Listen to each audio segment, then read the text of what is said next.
This $600 Mac is a better gaming PC than your gaming PC, and I can prove it. And to help me, I paid a homeless guy $20.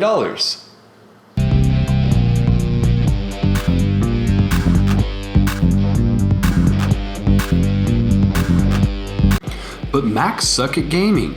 You can't game in Mac OS. My $3,000 machine with an RTX 2080 Ti would crush this build.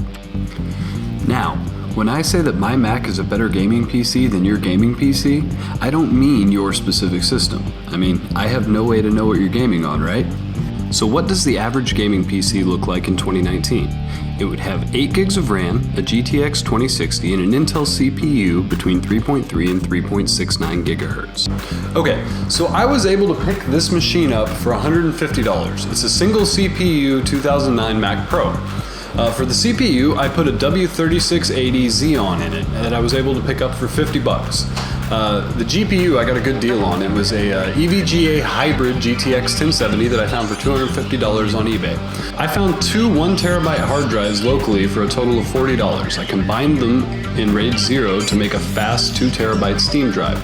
I put 24 gigabytes of DDR3 1333 MHz RAM in it, running in triple channel mode for $60, and I threw a USB 3.0 card in there for $15 off of Amazon. So that brings our total cost up to $615 out the door. By choosing a single Xeon instead of a dual Xeon, I can overclock the CPU using Intel Extreme Tuning Utility. This allows me to overclock the CPU from between 4.3 to 4 GHz depending on how many cores are active. While not critical, this does provide a boost to the Achilles heel of this system, single core performance. But how does it game? Well, quite well actually. At 3440 by 1440 with all settings maxed, I can maintain a constant 100 frames per second in Doom 2016.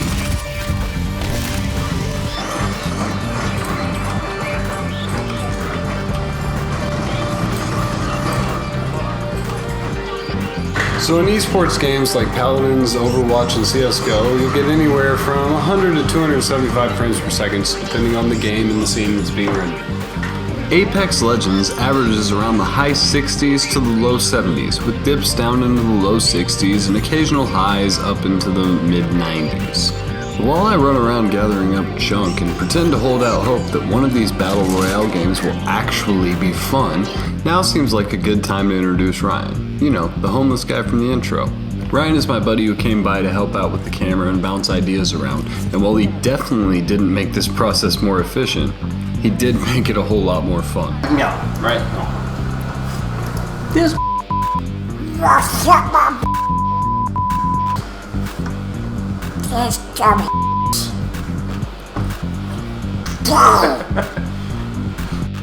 No review of a gaming PC would be complete without the obligatory nod to Counter-Strike Go. It runs. Yup, it runs well. You can hope to see between 275 and 175 frames per second at 1440p with all in-game settings maxed. Paladins is one of my favorite esports games. At 2560 by 1440p with all settings maxed and resolution scaling turned up to 200%, I never see frame rates lower than 100 in actual gameplay. If you're more into Overwatch, it's pretty much the same story. Anyway, in The Witcher 3 at my preferred resolution of 3440 by 1440, frame rates average around the mid-70s, with many scenes hovering around the 100 FPS marker and occasional dips down around 60 FPS. So, on to some benchmarks then. We tested what represents the most demanding games available on PC right now, and if it has a built-in benchmark, we ran it. In 1080p, 1440, 3440 by 1440, and 4K. First on very high or high settings, and then on more optimized settings that more accurately represent how I would actually play the game.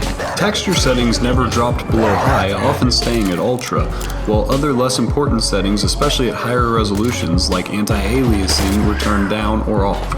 Metro Exodus performed by far the worst out of all the games tested, but in actual gameplay, it performed much better. In Metro Last Light, even in the benchmark, you can choose between 4K at over 60 frames per second or 3440 at over 100 frames per second. Dropping it back to 1080p puts the averages at over 130, and in-game performance is actually much better than this still. Grand Theft Auto 5 can run at 90 to 100 frames per second at any resolution or optimization settings, and the worst dips that I saw were down to 42 during the 4K benchmark, and the lowest dips I saw in gameplay were at around 60. And of course, it's always good, clean fun to turn on cheat codes and just go to town. Out of all the games that I tested, the Far Cry New Dawn benchmark is by far the closest to representing real-world performance. At 3440, I usually get around the mid-60s in FPS, with occasional dips into the low 50s and occasional spikes up to around 80 or 90.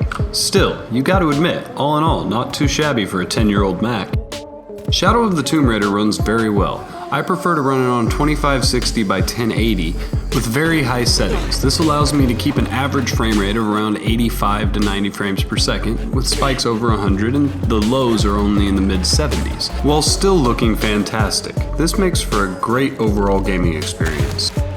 For good measure, I did a couple of runs of Unigen's Heaven with all settings maxed on 1080 and 1440p. This doesn't really mean anything at this point, but it is nice to have something that anybody can easily compare their system with for free.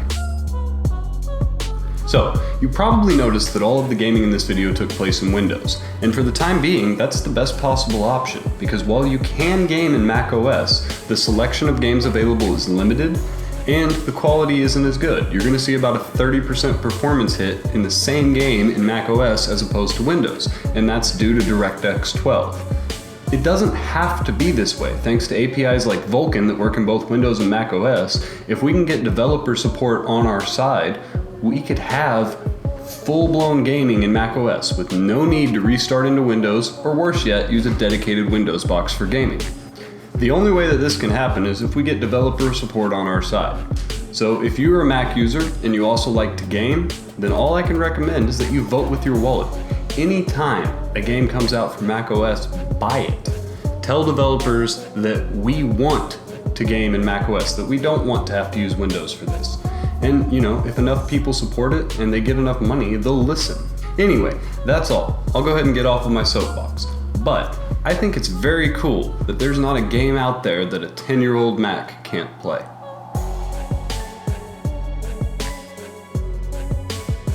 We can edit that in post. We can edit it. No, we can edit in me saying we can edit that in post in. We can edit in me saying that we can edit that in post again. Yeah.